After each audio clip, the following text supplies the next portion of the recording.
Back from the Mystic Manor, where we have been doing, for those of you who don't know, we've been doing retreats here for since July 2019, weekly retreats where 3 to 6 people come. And of course, the Mystic Manor has now metamorphosized into the quarantine castle, as we're calling it, because we have, we're in quarantine. So our thought was, how can we continue to offer the same retreat type experience, workshops, transformational workshops that we've been, facilitating here for the last, 9 months or so. And what we've decided to do, there's about, 15 of us here at the Mystic Manor. We've decided to offer what we are calling the Mystic Manor Online Retreat and Play Shops Remembership Program. We're making it free initially, so you guys can tune in 2 times every day, where a different Optimystic here at the Mystic Manor takes you through a different workshop. And one of the things that I thoroughly enjoy doing, that I've done quite a bit on the Positive Head podcast over the years, especially in the past, where I would take questions from people and just give my 2.5 cents, my 11 cents on whatever the situation, the issue, the question that arises for someone, what I would do if I were in your shoes. So I thought that would be fun. It's been a while since I've done that on the Positive Head podcast. That's what we're going to do tonight. So feel free to send in any questions. I have people here helping to moderate, and I'm going to just kind of, take questions and have a back and forth with you guys as we explore this play shop, interactive play shop. And once again, if you guys aren't familiar, you can check out Optimystic.tv, which is where we've launched the new late night style consciousness elevating talk show, variety show Optimistic. And from there, you can link to all the play shops, retreats, all that jazz is linked there on Optimystic.tv. And we'd love to have you guys there. Join us regularly. They're going to be 8:30 a.m. Pacific time and 5 p.m. Pacific time every day. So, and today is my day, at least this week, and I'm really, really excited to play and co-create with you guys. So, I guess first things first, who has a question for me, something that they'd like to address and discuss? I know I have my lovely partner Karen, and I also have Damiana here, who are helping to sort of field these questions as they come in. And Karen, was there a question that already came in that you thought would be a good place to start? Damiana, you want to share it? Yeah, so this is from hold on one second, sorry. Miss Mary Vet, and she says that fear has always been something that is lingering and she doesn't like it. She always thinks of what could possibly happen, and a problem that she has is obviously social media, and there's all of these things to be worried about, the end of the world, 5G towers, lots of different things relating to that. She is wondering, how do you go about letting go of that fear and all of the what ifs? How can she deal with all of this overthinking? And yeah, she's super grateful for your time and excited to hear from you.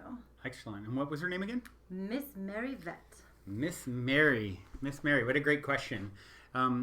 Fear is an interesting one, and it's something that I've even processed in the last week. I did my first psychedelic journey in a very long time a few days ago, and what came up for me was a lot of fear. And what's interesting is I'm not someone who has a lot of fear in my daily life. I'm pretty, as my mom would say, I'm pretty fearless. I go after things, and I haven't been too entrenched in fear or worried too much about what could go wrong, more focused as an optimistic on what could go right. And what's interesting, though, is when I in using this psychedelic journey as an example, is I think all of us at some level have deep-seated fears, whether it's ancestral, whether it's just deeply, repressed, whether it was handed down to you from a parent or family member, whether you're watching the news all the time, which there's a lot of fear that runs through that vibrational current. And so what I would say that really has worked for me, first off, is it's like the theme of this week's, these workshops are based off of this week's Optimistic Soul Share interviewee, which is Matt Kahn, who says, whatever arises, love that. And I think that's a really important point on our journey, is to learn to love even feeling fear, right? Because what we resist persists. if we're against fear, fear is a bad thing. I don't like it. I don't want it. I don't accept it. Then you push it away. What you resist persists. What you accept, you move through. So if you can say, all right, I'm at a point in my journey where fears are arising, and I'm worried about 5G. I'm worried about the state of the world. I'm worried about my family. All of these things, and I'm going to love myself there. I'm going to accept myself there, and know that it's just a stopping off point as well. The only thing in life guaranteed is change. So guess what? Mortality rate has held strong at 100%. You're going to die one day. The good news is that death is another birth. And when you learn to trust everything, you trust the birthing process, for example, that's happening right now with the coronavirus. It is we're in a chrysalis, right? We're in like a cocoon. We are an organism just, collectively and independently. And you can... See Joy Vibrancy said, also fear is the opposite of love, faith, and trust. That's beautiful. If you have a question, See Joy Vibrancy, we'd love to hear it. Yeah, absolutely. And I'll say fear, I love taking fear and looking at it from two perspectives. FEAR, forget everything and run, or face everything and rise.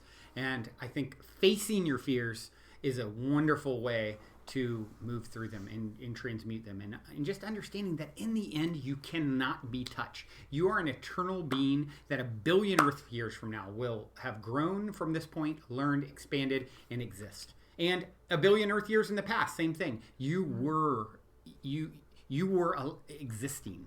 And so there's a process to your ever unfolding reality, and it's never going to stop. Do we have another question, Damiana? Yeah, well, Bella Mafia says, would you guys consider doing a live guided healing meditation for Earth and everyone? Power in numbers with prayer hands. Thank you. Ooh, I love that. That's a wonderful play shop idea. Yeah, and Damiana, who's here helping to oversee a lot of our offerings, just read that off. So I would say your request has been received, and I would expect it to be forthcoming. Yeah, so one of the things, guys, that we're going to be doing is every day, 8:30 a.m. Pacific time, 5 p.m. Pacific, we're going to be, for consistency, on those same times. So we're also going to be posting the schedules on Optimystic.tv of what workshops are coming up. So it's not quite on Optimystic.tv yet, but it's going to be there in the coming days. So just stay tuned there, and you can see ahead of time even what's going to be coming at those scheduled times. We've got another one from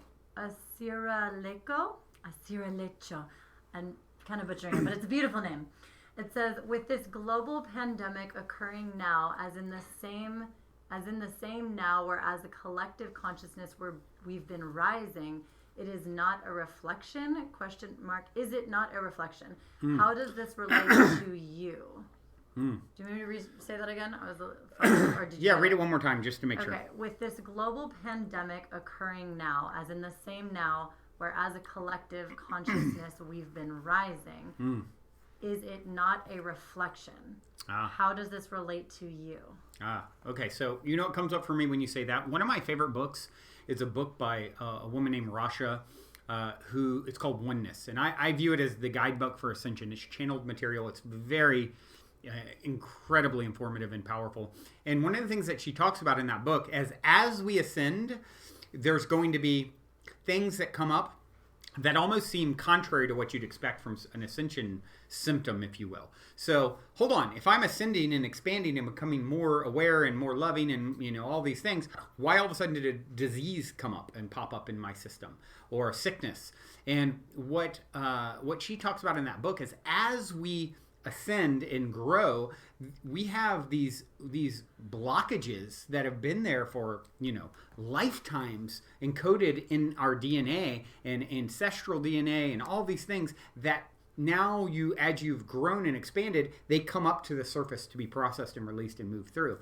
And so I believe that's a part of what's happening right now with mankind. We are on a good trajectory in a lot of ways. There's a lot of people waking up, and here we are collectively going through a shedding of skin, so to speak. We're in the chrysalis, we're in the cocoon, and that's a process for mankind to go from being a caterpillar to a butterfly. So don't judge the book by its cover, that this thing is all wrong and bad and evil, when there's actually all kinds of gifts, I believe, in it, that we're ultimately, we're actually right on time with the coronavirus, is my feeling.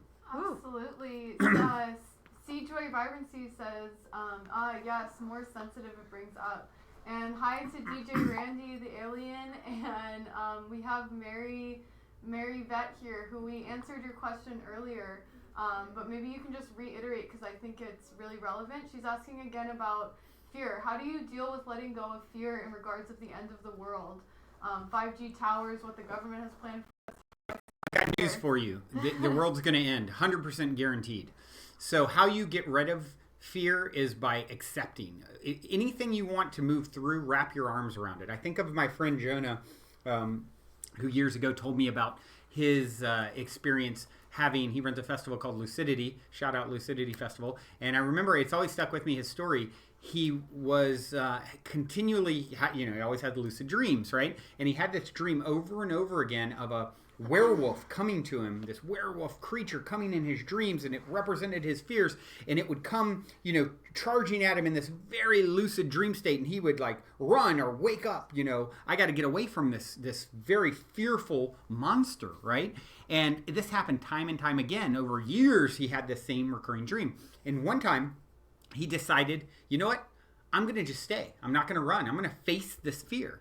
And here comes the werewolf snarling, running, racing at him. And he just opened his arms and they embraced each other. And all of a sudden now they start dancing together. Him and the werewolf are dancing and he's drooling on his shoulder and he's laughing. And it's like, oh my gosh, he faced his fears. And now he integrated that part of himself that wanted to be integrated. And the dream went away and, he grew as a result of it. So that's what you're being asked to do. Whatever is coming your way, whatever's meant for you will always be meant for you. You cannot, you're untouchable ultimately. This is, they say when we pass, we laugh at what we took so seriously because it's such a blip on the radar of our existence. So from your perspective, your life means everything. From your higher self, it's like infinite moments and this is just one that's just a blip. And so whatever's going to come for you is going to come for you. Be bold, be brave. Face your fears, and that's how you actually will release and move through them is the path, not resisting and running. So we have a lot of questions coming in. Jennifer Lar, Kristen Nelson, Illy Lagos, and we have one over Illy, here what too. up? Hey. Yeah, so we're going to get to all of you guys. Just want you guys to know that we see your questions, and we have an awesome comment. Hi, lovely people. Thank you for being here and speaking on this topic. Thank you so much, Life Hacks by Paige. So let's jump into some of the questions that rolled in. Jennifer Lar wants to know, is this a time to work through and transmute all of our various fears as they come up? That's what it feels like to me. Yes. Like, always. You're Definitely. always being invited to do just that. And you can run, we can resist, we can dip, duck, dodge, dive, all that. But guess what? They're going to come up, they're going to come back, they're going to come back until you face them and find out truly the only thing to fear is the fear of fear, right? Absolutely. It's kind of like doing your homework when you're a kid. It was so much worse thinking about doing the homework than actually going and doing the homework, right? It's the same kind of thing.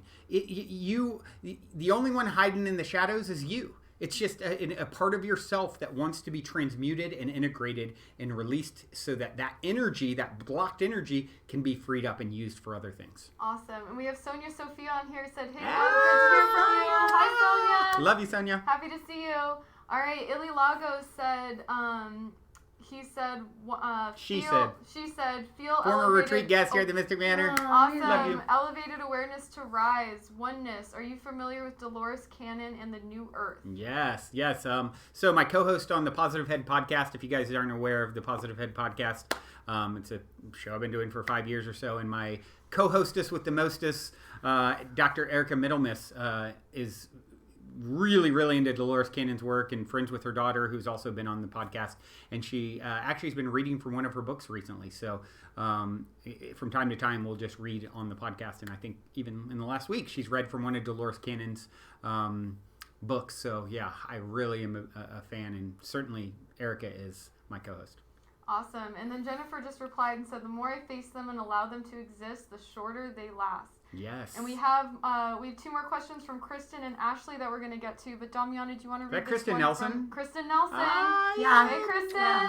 Say people are here. So yeah, would you want to read this one from the Instagram before we get to those two? Yeah, another one from Asira Leko. It says, did you hear David Wilcock claim all phones and internet will be cut off for 3 days within the next 2 weeks?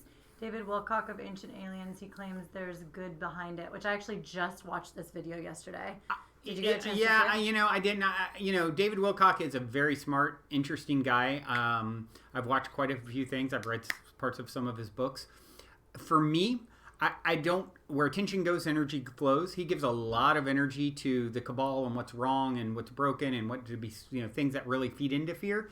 It's not really my jam. I don't really put a lot of energy there. It's like, there's a reason when they're training a race car driver going around the track, the first thing they teach them is whatever you do, if you spin out, don't look at the wall. You know why they teach them not to look at the wall? Guess what they hit if they look at?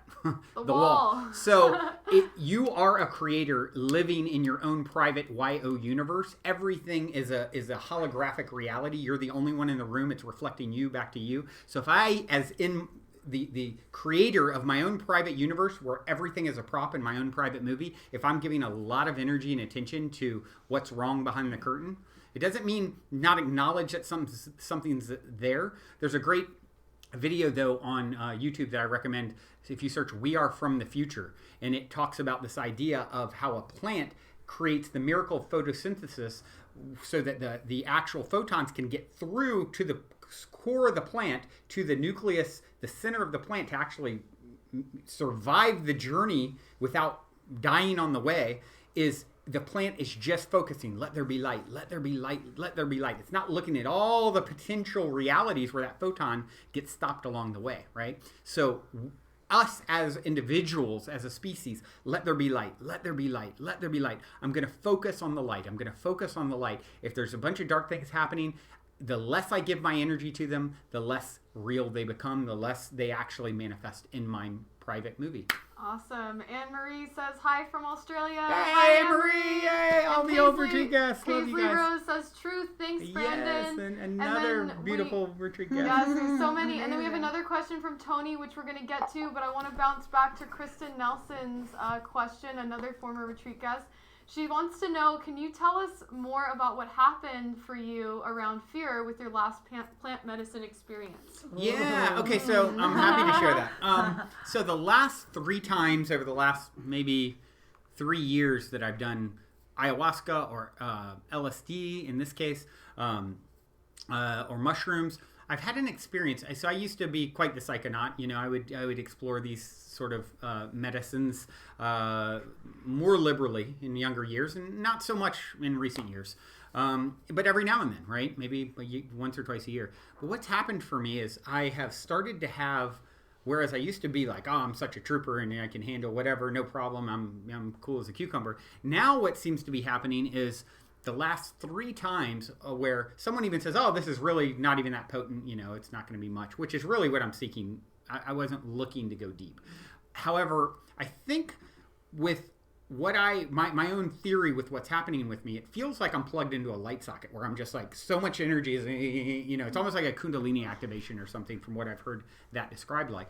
And so what I think is happening is my higher self is taking these opportunities to, I'm blasting open my third eye. I am allowing more circuitry to be open to energies to come through my system, and it's having a very potent, powerful physical effect on me. And it used to never happen like this.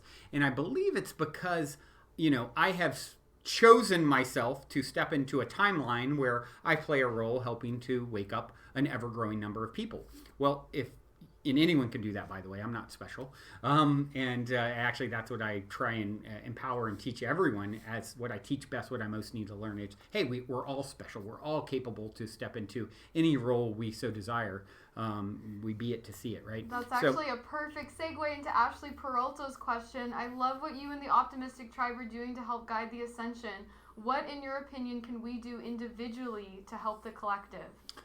Well, it all starts with Satan worship now. Just so, oh my God. What can you do? Not take yourself too seriously. That's the first and foremost thing. Enlightenment, lighten up. So I always try and ground it all with humor and not. I don't, please don't ever guruize me. Or I always say we teach best what we most need to learn. And so what can you do is unique to you. No one knows that answer better than you. What I can say is this: if you're offering yourself, as Gandhi said, if you want to find yourself, lose yourself in the service of others. Why does that hold true? I believe because there are no others. So if you say, as Wayne Dyer used to say, make me an instrument of thy peace, right? Or Saint Francis of Assisi originally said it. If you're making that offering to source, higher self, the universe, it's hearing that call. And guess what? There is enough room for everyone to step into a role that's perfect for them. And maybe it's, on the stage reaching millions. Maybe it's reaching one person that affects 1 billion. You don't really know. And I don't really know. You will know. So, when you're open to what is the highest path for me, the highest timeline where I can be of most service, and you put that out there, your only job becomes to trust that it will be shown to you in divine timing if you don't already know, and to enjoy the journey along the way. You don't need to be uptight about, oh my God, I got to know how I'm going to, validate myself and make a difference and all these things. You are validated just by being. Just who you are already makes you so worthy. Anything you do from here is icing on the cake. Relax into it and know that there is room for everyone. You are literally in your own private universe, and there's infinite universes. So, did you? Yeah, Tony's been waiting on his question for a while. Who do you have? Just give him a shout out so we saw him. We've got some really sweet comments, and then also Esther Aleko has another comment, and C Joy Vibrancy has a comment as well. Yeah, so you can share the comments real quick, and then we can jump on to Tony's question. Just Titles are lame. Hey, beautiful. I used to always tell everyone, I agree with Titles Are Lame was also on my tarot stream. So welcome back, Titles Are Lame. Titles are lame. I got kind of mad when they put in the behind the scenes video. They called me the CEO. I'm like, no, I'm with you. I'm not into Titles are lame. He said, I'm the janitor. She said, so awesome, and a butterfly, of course, for that metamorphosis. And Esther Leko also said she felt really off about the David Wilcock video, and she said, I felt like it was phony. So thank you for your input. I really appreciate to hear from you. Yeah, and he's where he's at, and it's perfect. It's just not where I choose to put my energy. It's too valuable.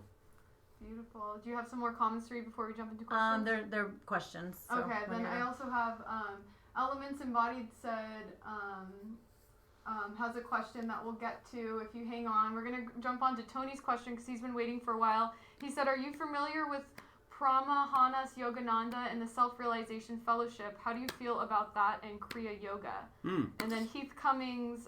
Yeah, Heath, I love Heath. Heath, he just says, what's up, Soul Fam? Thank you to all the Mystic Manor for all you do. Heath, what's the name of your podcast again so we can shout it out?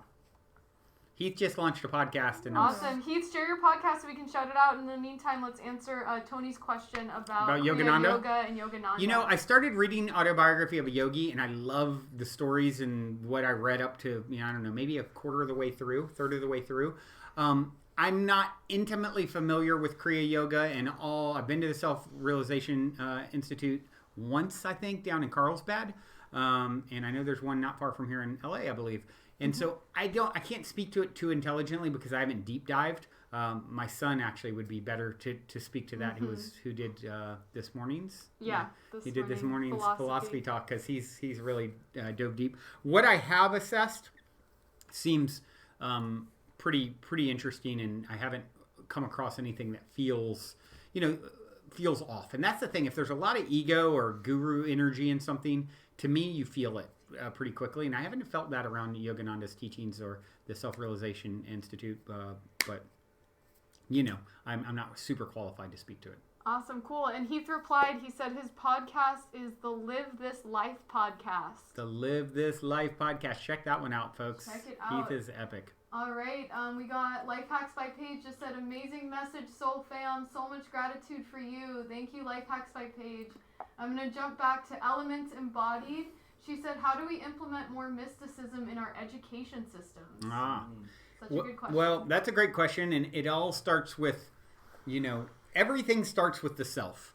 So where can you implement more mysticism into the education system? Are you involved in the education system now? So we all walk before we run, and as a society, I think as mysticism gets to be more widely accepted, and we continue to take the blinders off as a society, it will be a natural repercussion that it then gets integrated into our, sort of our mainstream world. And I think we're seeing that happen now. I mean, I think back to 10 years ago, I would talk about spiritual concepts and people are like, what are you smoking? Or that's interesting, and go about their daily life. Now everyone I know and bump elbows with in my life is like, yeah, of course I know I'm one with source, and the source that creates and animates all things, and so are you. And so it's happening, but there's a process, and it's going to, don't get too caught up on resisting. You don't listen to a song to hear the final note, right? Our life, what's happening on planet Earth, this is a song that's playing out. This is a story that God once told. Let it play itself out. You can't have the wins without the hardships, etc., etc. Beautiful. And Illy Spilly spoke to that. She said, meditation. I am a teacher, and I have been meditating with my students for 2 years. So she's doing just great what you practical were answer. suggesting. Thank you, Ellie. Yeah, and then Earthworm also said, yes, meditation, yoga, and breath work. Yeah. Beautiful that suggestions. Totally makes sense. And I've been seeing actually some reports of like schools somewhere that started implementing meditation, and then all the kids getting in trouble like went away completely, and they were using it also in for kids that had been put in after school suspension and stuff like that, and it was having incredible results. So when we can show results like that, I think it really is going to help for it. Yeah, and Paisley Rose just shared that Peace in Schools is a nonprofit that is bringing mindfulness to high schools in the Portland, Oregon area, hoping it'll catch on everywhere. Wow. Yeah, Portland, I had people tell me that I would love it there, Paisley, and it sounds, everything that I hear about it sounds so like forward thinking in so many ways, so it doesn't surprise me that that's happening there. Awesome. Do we have any more questions over there, Damiana? Yeah, and a funny comment. Joy Vibrancy did a hysterical crying laugh at your devil worship comment. So, said hey. And then Asira Leko said, have you ever interacted with Jason Silva? And then some more questions after that. No, I haven't. I would like to interact with him. I remember my mom sent me a video one time from him and said, wow, I thought you were excitable and hyper. And, so I definitely can relate to him and his vibrancy and energy. And I have friends that, I can think of one friend who's a really close friend of his. So I'm sure it's a matter of time till I do. And I look forward to interacting with him. Yeah. And then Joy Vibrancy said, what are your thoughts on twin flames? That's a great question. Awesome. And we also have a question from Nick Walks. So Nick Walks, we'll get to your question next. So, here's my thought. I don't ever claim to be 100% expert on something, anything for that matter, but I certainly have lots of ideas and strong opinions, and some things I have stronger opinions than others. Twin flame isn't one that I consider myself a twin flame expert. However, I have explored the topic, and I think we're all interested by this topic to some degree. I believe I did a Positive Head podcast episode on it a while back. If you go to positivehead.com and search twin flame, you'll see. But here's what I'll share that I recall that really rang true with me. So the article I think I was referencing at the time talked about karmic relationships, soulmate relationships, and twin flame relationships. Karmic being the type of relationship many of us have had where it's like bumps, bruises, painful, and we learn some valuable stuff from it. And you're also usually come out of it and say, man, I'm so glad I got out of that. What was I thinking in retrospect, kind of thing. I think a lot of people have a lot of karmic relationships. Maybe less common is a soulmate relationship, which the way I heard that put that rings true is I can think of someone in my own life that I met, and there was a lot of synchronicity, and it felt like there's all these overlap of, synchronistically speaking and everything. And what I remember reading in this particular book or article about soulmates was that a lot of times with soulmate energies are people that you're really closely connected to on the other side and in many past and future incarnations. So when you come into contact with that person, it feels like really familiar. And oftentimes you'll have it where you meet in a certain lifetime where one has outpaced the other. And so one ends up running and one ends up chasing because you're not quite a fit in this life. that was an experience that I definitely had with one individual, where it feels like, wow, who is this person to me, and why do I feel such a pull, even though there's not a full match vibrationally with where we're at in our development. And so that really rang true with me, the idea that, I think that probably in future incarnations, there's a lot of interaction and connectivity with this person. And then you have the idea of twin flame, which is, for me, this idea that when we start connected, as one, we break off like eggs hatching off of source. This is like the little, hatch from the same egg sort of energy. And that person that really comes into your life when you're at a certain point in your own evolution and advancement, that perfectly complements you in a way that doesn't mean it's always easy, but actually, and oftentimes can even be very challenging. And most importantly, it's there, as Eckhart Tolle talks about, once you can understand that relationships are there first and foremost for your growth, and not just to be happily ever after, then you can understand the real meaning behind them. And I think with twin flames, this is that person who's like, wow, there's such a cosmic connection hatched from the same egg, and the optimal amount of growth can happen in this lifetime from coming back together. And that only happens when I'm at a certain point in my own advancement and evolution, because that's not a level one sort of interaction that happens. It's further down the road. Awesome. I just want to, Hawa Almir, we see your comment and question, and I'm super feeling you right now, and we will get to you. Please hold on, and we will for sure get to you. We're gonna jump back. We also see Jenna Booth has a question. We'll get to you shortly. We're just gonna jump back over to Nick Walk's question, who's been waiting. And before I read that, I just want to read Jennifer's comment. She said, if you're interested in, Matt Kahn has an amazing video explaining twin flame soulmate differences. Ooh, I'd like to see. So, yeah, go check out Matt Kahn. And if you love Matt Kahn and you haven't watched this week's episode yet, definitely go watch our episode with Matt Kahn. Yeah, Optimystic.tv was sitting in this seat just a few months ago, and we just released the episode a couple days ago. So Nick Walk's question is, what are some ways to easily differentiate between what the heart wants and what the ego wants? That's a great question. Such a good wow. question. So, where is it coming from? Here's the thing: is when you really tune in, is it coming from your head, or is there love energy attached to it? That's really, if you want to understand what anything is, where it's coming from, trace it back to its roots. What's the intention of it? Am I scheming how I can get something physically that I want that's shallow? It's probably not a heart move. If I'm thinking, gosh, I really want to do good for this person that I love, that's coming from the heart. So it really, the short answer is, how much love is injected into the move, right? And if there's a lot of love and depth there, it's the heart. If it's a lot of like cerebral and calculating and posturing and chess move kind of stuff, then it's probably the head, right? And both have their time and place, by the way.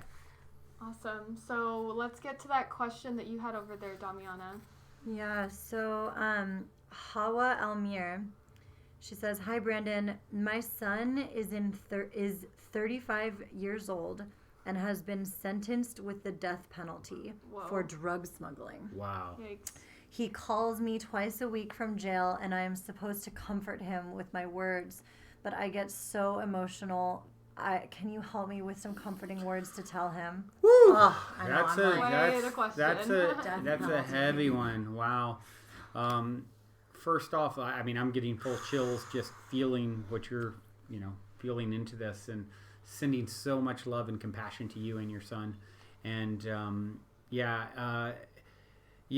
what I would say, and for whatever it's worth, is I do not believe, I am 111% convinced that everything that's ever happened to any of us, ever throughout all humanity's existence, is there's never been a victim in all of eternity, meaning that whatever is happening to your son, who is an eternal being having a life here on planet Earth, that's a blip, and it's almost inconsequential. It's so short compared to no time in eternity, that which he truly is.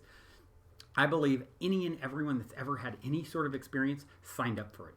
And I know that's really challenging for a lot of people, especially when there seems to be some injustice or something that just doesn't feel fair. Like, drug smuggling, that does death equals drug smuggling? I don't think so. And I believe that he will go on he chose everything about his experience, and so that you could both have the experience, including the one that you're having, which is extremely challenging. And I would say that, compassion. I have so much compassion for you. What a brave soul that you would sign up for it, that he would sign up for it. I believe you have amnesia to that fact, and there's no easy way through it, but through it, where I find great comfort is knowing that I truly believe when I get to the other side, I think of losing my son or a parent one day, and it's like, oh my gosh, like, the death penalty, right? Because 100% of us have the death penalty at some point, right? And I believe I'll get to the other side and I'll laugh at, death in realizing there's really no such thing whatsoever.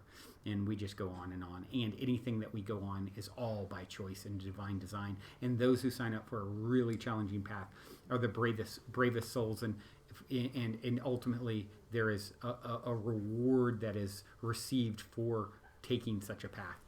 And I know, once again, that's maybe a little consequence and help to what you're feeling now, but you will move through it, and he's died before, and he'll die again, and so will you, and so will I, and so will all of us.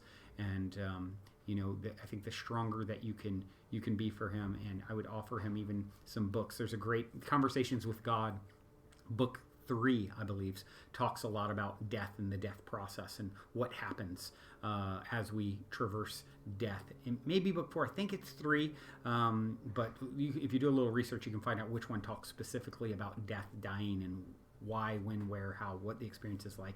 And I would highly recommend sending him to that if you can, and even reading it for yourself, because I think it brings a perspective that brings some level of relief. Wow, that was such a beautiful question and response. And Nicole Osborne from Facebook just also wanted to offer you some words of comfort. She said he has a huge opportunity to really get to know himself, which I think is a really beautiful response as well. Wow. Thank you so much for that. So now we're going to jump back to Jenna Booth's question, and then we have another one from Lucy who's waiting. So Jenna Booth from Facebook wants to know, first of all, she wanted to say, by the way, I love that you did this. Thank you and everyone at the Manor for keeping this space available to all the crown virus going on. Being able to feel more connected than ever is really getting me through this time. Love you all so much. Oh, we love you too, Jenna. And she wants to know, I would like to know your take on star seeds. I love that. Interesting pivot. So there are certainly people out there who are having a lot of experience with dealing with such things, multidimensional beings, channeling, connecting with, supposed extraterrestrials. I can't say that I'm having that experience, although I'm completely wide open to the possibility that I could tonight or tomorrow, or or that other people are. I truly believe that they are. Starseeds Unite just joined as you're talking about it. That's so funny. So there's some synchronicity for you. Okay, what up, Starseeds Unite? I was just asked about what I think of Starseeds. Starseeds Unite just popped in to maybe answer the question. I don't know. Did I hear you talking about Excuse me. Wow, you can't make this stuff up, guys. What? Okay. That's so cool. So yes, I'm open to obviously the idea that there are many beings on many levels, both physical and non-physical, that exist. And I also think as we ascend, as we expand vibrationally, it's inevitable that these energies start to come in as we mature and are ready to accept and interact in a way that's actually, in a mature, loving manner. And so I think I think it's inevitable that we're going to see and hear more and more that lends to the credibility of such things. And I'm just here for, I've got my popcorn and I'm ready to go. So. All right. Wow. Hey, Starseeds Unite, Jenna Booth responds. All right. We have a question from Draco and Heath. We see both of your questions, but I'm going to jump back over here. First off, just Earthworth wanted to pass along some more words of comfort to the share earlier. Love bombs going out to the beautiful drug smuggling soul. Practice dying and realize death isn't the end. Yes. Very beautiful. We have so much love for you. It's, I think of Eckhart Tolle again. He says that the real, I'm paraphrasing, but the goal of our life should be to die before we die and realize there is no death. I love that. Okay, so Lucy Nicole asked a great question. She said, what sorts of spiritual practices have helped you cope with the coronavirus, such as grounding techniques, breath work, or any sort of affirmations that might be helpful to the rest of us? You know, for me, one of the things that I've just started incorporating into my own practice, and quite honestly and transparently, I am not the most diligent practicer of yoga, meditation, although I do all those things. I'm also, you know, someone who can wake up and be like, okay, I got so much work to do. Go, go, go, go, go. And yeah, I actually had an Akashic Records reading a few weeks ago, and my ancestors were arguing about how much they should tell me to meditate, because one of them was like, no, if you tell him to do it that much, he'll just say he won't do it, you know. Cut it down to 10 minutes, not 20, you know. And then there was this whole dialogue happening with the reader, and it was really fun because, yeah, I'm sort of, you know, not the most diligent, and I have my good days and bad days, but and it's all good, actually. It's, you know, there's no must for any of us, right? That being said, I've recently started doing breath work somewhat, you know, at least a few times a week, and I've really gotten a lot out of it. It's for those of you who want to have an expanded state of, you know, consciousness that can be even similar to taking a plant medicine high on life, it's really, really powerful. And I believe the more breath you take in, the more bandwidth and capability you have to deal with the problems of the world, right? If I'm breathing really shallow, my capacity is like this. If I'm breathing deep, my capacity is like this. You'll notice you can't deep breathe and be upset simultaneously. It's like giving yourself much bigger muscles in a sense. So practicing breath work, and it's such a simple but profound and powerful practice. So that's the first thing that comes up to me that I would recommend that I really get a lot of. And by the way, every Monday at 8:30 a.m. Pacific time for one of these play shops, Everett Lee Sung, who just walked in the room as I'm saying his name, is going to be leading a breath work to kick off our week together. So if you haven't ever done breath work, come back to the exact page you're on now, 8:30 a.m. Pacific on Monday. And do breath work with this dude. I mean, if you wanted to do some breath work with a real like Zen Jedi monk who is descended from the ethers, yeah, he just showed up here one day on a cloud. All right, and Nicole, we see your question. We're going to get to it. I'm going to jump to Heath's question real quick because it's along the same lines. What are the best methods to increase intuition? Oh. The best methods to increase intuition. I found if I find a really solid brick wall and smash my head into it, my intuition goes through. Okay, that's a bad joke. Can't win them all, everyone. I bet Heath laughed a little bit. So the best method to increase intuition, once again, the breathwork thing I think is a great, it's really, you know, I love the way Osho talked about meditation. And he talked about like just showing up for it, you win. Just observing what arises. We get so hung up on the techniques that have to happen when really your intention to do something is where all the power lies. It's why rituals are so powerful. It's why witches and pagans and people go out and do and make up all these, you know, these rituals that really, the ritual itself, I mean, whether I use a crow's feather or it's a full moon or whatever, I don't think any of that matters. I think it's all, you set the intention to call something in, and then giving yourself, as Bashar talks about, a permission slip. Oh, if I do X, Y, and Z, then I get this result. And so it is, right? If you tell that story. So find a story that really resonates with you about practices that you can do to increase your intuition, and say, oh, that one really resonates. I believe it's true. And so it is. And then just by putting energy into it, that's the real magic. And if they want to know more, Fridays with me, I'm diving into some stuff around that. Ah, okay. Friday, which morning? Damiana in the evening, 5 p.m. 5 p.m. Pacific, Friday on the same channel. Damiana will be doing that sort of work. So there you go. Awesome. Okay, so I have a question from Nicole here, and Ashley, we see your question. We'll get to it shortly. Nicole says, "Hi Brandon, I'm wondering, what do you believe will be the most positive shift we will witness once we've emerged from our COVID cocoons?" Ooh. Oh, you know, so much. What a great question. I think there's been a lot of reframing and people that have now been reevaluating their habitual activity that has been shaken up. I think, something we've been talking about around here, this is sort of the dawning of the digital age. So out of necessity, more and more people are looking to what it's like to be forced to work remotely and then say, oh, wow, hold on. I thought I needed an office when now I just proved to myself that I don't. Oh, wow. We just up-leveled our technology to deal with this situation and we actually have improved things.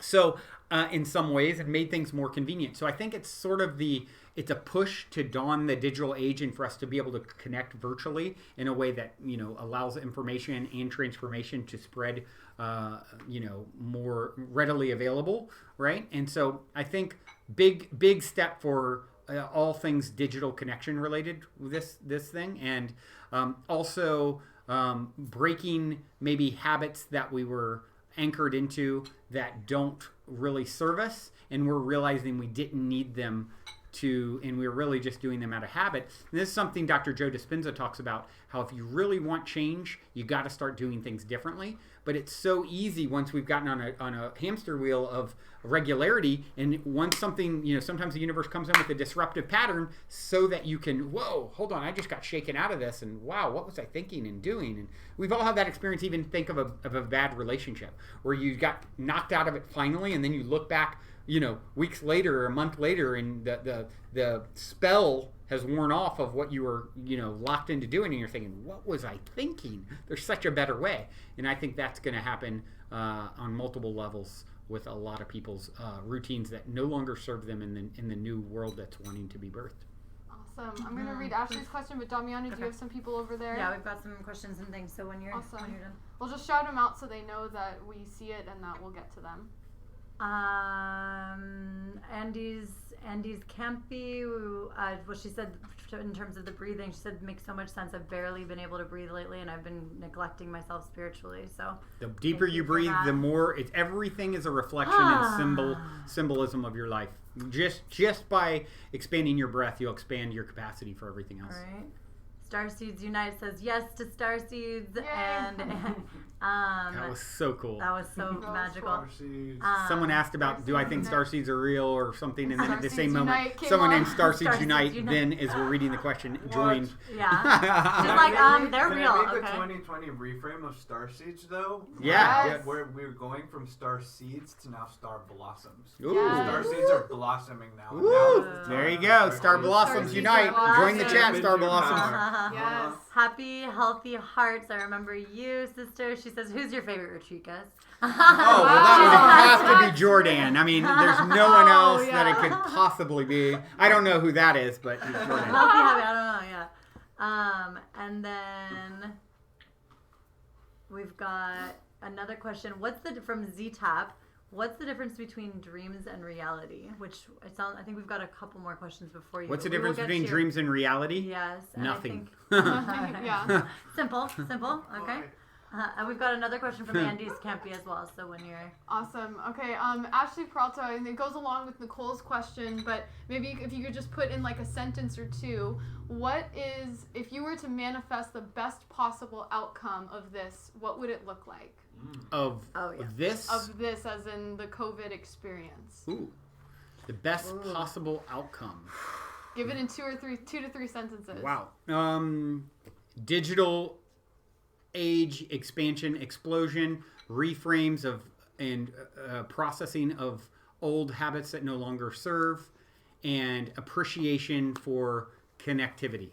Beautiful. I love that. And Nicole replied to Everett's comment. She said, "We are star seeds from the same seed pod." Bam. So true. Jenna Booth, we'll get back to your question. Let's get some of the questions from Instagram that Damiana has over there. sweet. And then also sustain the label. We see you, and we'll be getting to you in just a few moments as well. So please stay tuned. Okay, so the difference between dreams and reality is nothing. Sounds like. Okay, if there's more on that, You're in a dream. What are you dreaming? Right now. That's for you, Chad. Shout out to Baby Chad. boy. Shout out to Baby Chad. boy. And Chad was on earlier. He's like, I miss you guys. Oh, I'm coming Chad, over. we miss you. And then Andy's Campy, says Gaia is winning on this one. Hopefully we come out of it with some concrete ways to protect her. It sounds like, and so I guess that was a comment, but Yeah, it sounds like a guy who really knows what to do. She's kind of taking care of it. Yeah, I protecting mean, herself, judging a right? book by the cover is always the most unintelligent thing any of us can do. Go deeper, go deeper, go deeper. And yes, there's so many gifts hidden in this pandemic. Right. And I'm sure more will be revealed. And then I've got like 4 questions that just flooded in. But one is Jennifer Lynette Shamrock says, do you meditate first thing in the morning? Which I know you covered a little bit about your morning practice, but a little. Sometimes. And, Not... you know, I could do more, and it's also perfect that I do it as little as I do. There you go. And then from Adam Margolis Productions, what are your thoughts on tachyon energy? Tachyon? You know, I've heard about tachyon energy at some point. I feel like I've read about it, and it's been maybe a couple years ago, and I don't really remember what I read. So I don't feel qualified to really answer that question, although you make me want to go and look it up again and refresh my memory on what tachyon energy is all about. Okay, perfect. So maybe we'll get back to that. And then Jennifer Lynette Shamrock, she also asked, can you share a cool insight from your recent psychedelic experience? Ooh, cool insight from my psychedelic experience. Yeah. One of the things that I saw for the first time ever was sacred geometry in the middle of the room. I've never been a really visual person. I haven't had a lot of visions or, you know, like I'm more, auditorily stimulated, I suppose. I mean, I'm really into aesthetics, but as far as visions, never a big thing. Even when I've done plant medicines or psychedelics in the past, it's not a lot been a visual, more like getting downloads of information and insights and things that are really powerful. And with this last time, I remember looking around and literally seeing geometry in the middle of the room, and I'm thinking, oh, this is what people talk about. Like, wow, there's actually a web here. I felt like I was seeing multidimensionally for the first time out of my physical eyes, and that was pretty cool. Wow, awesome. And then, okay, so Andy Scampy is the pronunciation. Excuse me, Andy Scampy. Got you. And then Adam Margolis Production says, thank you for your answer. I appreciate it. Andy Scampy again says, what psychedelic gave you the visuals? I don't tend to get those either. LSD. And then Jennifer Lynette Shamrock said, that is so cool. It was really cool. It was a rainbow. It was like, wow. It was so powerful. Awesome. And then we've got Sustain the Label says, hi, we've been following you for a while. Love you guys. Would love if you'd follow our journey to a better environment, bringing spirituality into the fashion world. Great. Ooh, awesome. Yeah, we'll definitely check your page out after this. Yeah, that's a wonderful. I think that's one of the things that a lot of people. Think of my friend Pat was talking about. That's shout out Covalence is his company, which is this idea that fashion there's so much waste that happens and so much unhealthy things for the environment. So anyone who's looking to bridge the gap between the fashion world and sustainability, shout out to you guys. That is super cool. Yes. All right, I've got a question from Jenna Booth, who's been waiting for a bit. And Tony, we see your question as well. Jenna says, I want to pick your brain a bit on how to invite consciousness into children around the age of 12. I have a younger brother who is really troubled, and I've been trying to reach him, but it seems all my efforts get pushed to the side and basically come off more as if I'm the bad guy rather than the person who is showing the love and trying to help. And just a time check so you guys know we've got 7 minutes. Okay, so this is a great all the questions. Great. This is a great question, and one of the things that we have to all be careful of as we have our own awakening and we want to share it. I know for me, I've certainly been guilty of this, then wanting someone else to receive it when they're not ready to receive it necessarily. So your brother's path is his path, and his path may be from 12 to 17, I'm going to be really challenged and troubled. I'm not saying that's going to happen. I'm just making something up. But don't discount people's journey and need for them. There's a lot of people whose soul contract, the way they sign up is, I'm going to have a really tough time during these adolescent and teenage years so that I can then come out of it and actually have the perspective. I mean, Karen sitting here is one of them, right? This is someone who's like a rock star human who was like a troubled teen. And that troubled teen, okay, Damian is telling me same. That's like such a common narrative. So do your best Be love. Be accepting of where they're at. Don't allow them to trigger you into a place of falling out of alignment. And if they're not able to receive what you're offering, it's because they're not supposed to receive what you're offering. And you can rest assured knowing that. We get so caught up judging someone else's path and that we're here to fix them. And we're not here to fix anyone. They're powerful enough to transmute and move through their own process, and their soul knows best what they need. Awesome, perfect. Let's see. Let's see. Is there anyone from Instagram that hasn't had a question answered yet? So we're getting tight on time. I think these people have asked questions, so. Okay, well, we have Tony here wants to know, have you ever astral traveled? That's a great question. So, when I first started having my own spiritual awakening, it was reading a book called Psychic Explorers. It's all about out-of-body experiences and astral travel. And I was reading how you could do it through meditation or through become lucid in your dream and then saying, okay, I'm lucid, I want to leave my body, and I would leave my body. And I was trying to induce the experience, and I never successfully induced it. I was telling my brother about it, and we had been raised very conservative Christian, and he was like, dude, what are you smoking? And as I'm telling him all about this thing I'm reading, this is 20 plus years ago now, he's like, well, I don't know about this astral travel thing. Sounds like nonsense and crazy. However, you're telling me this lucid dreaming, becoming awake in my dream, is a path to actually then leave my body once I become lucid, say, okay, I want to leave my body, and you will. I did do that lucid dreaming thing you're talking about when I was a kid. I would become awake in my dream. Well, he went from making fun of me that I was crazy to one day to the next day saying, oh my God, Brandon, because we started talking about this lucid dreaming thing again, it happened to me last night. I remembered what you said. Say I want to leave my body when I become lucid. I did it, and next thing I know, I'm standing outside of my body. I'm looking at myself laying there. I'm moving my hand in front of my face, and it's just energy. And then I fly through a window and start having experiences with entities and all kinds of stuff. And he was never the first one in line for the roller coaster, so he wasn't even trying to do this. It just started happening to him as a result. So it was really cool for me to see a firsthand sort of verified account of someone who I know isn't just there to BS me. You know what I mean? So it was cool. I think we have time for another question over there. One is again from Andy. Andy Scampy says, how has this quarantine made you reevaluate the way you operate from day to day at the mansion? Ooh, a lot. Yes and no. We're doing a lot. The joke was before this happened that Brandon never leaves the Mystic Manor. And so what happens now? Brandon never leaves the Mystic Manor. And we're doing a lot digitally. We're working a lot on things remotely. So I think my life has probably been affected a lot less than others. Although we had a lot of people coming in for retreats, which if you go to optimystic.tv, you can learn all about, and can come to one when we resume.